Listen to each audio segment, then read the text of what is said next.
ಬೇಗುದಿದೆ ಅಂತ ಅವರಿಗೆ ಗೊತ್ತು. ಸಿಎಂ ಅಧಿಕಾರ ಹಂಚಿಕೆ ಚರ್ಚೆ ಹೊರಗೆ ಬಿಟ್ಟೋದ್ಯಾರು? ಯಾಕೆ ಬಹಿರಂಗಗೊಳಿಸಿಲ್ಲ ಎಂದು ಜೋಶಿ ಪ್ರಶ್ನೆ.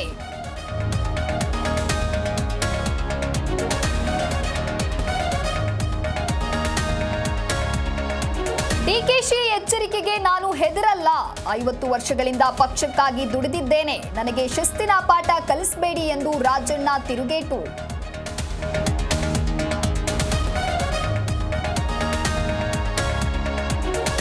ರಾಜಣ್ಣ ಆರೋಪಕ್ಕೆ ಡಿಕೆಶಿ ನೋ ರಿಯಾಕ್ಷನ್. ಕೇರಳ ರಾಜಸ್ಥಾನ ಮೀಟಿಂಗ್ಗೆ ಹೊರಟಿದ್ದೇನೆ, ಬಂದ ಬಳಿಕ ಉತ್ತರಿಸುವೆ ಎಂದು ಡಿಸಿಎಂ ಕೌಂಟರ್.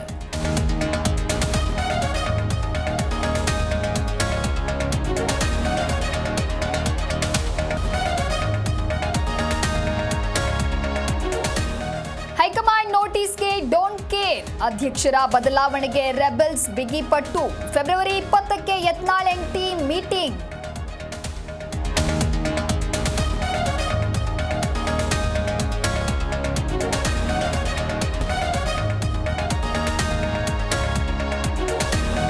ಬಸ್ ಮೆಟ್ರೋ ದರ ಏರಿಕೆಯ ಬಳಿಕ ಮತ್ತೊಂದು ಶಾಕ್. ಶೀಘ್ರದಲ್ಲೇ ಹೆಚ್ಚಾಗಲಿದೆ ವಿದ್ಯುತ್ ರೇಟ್.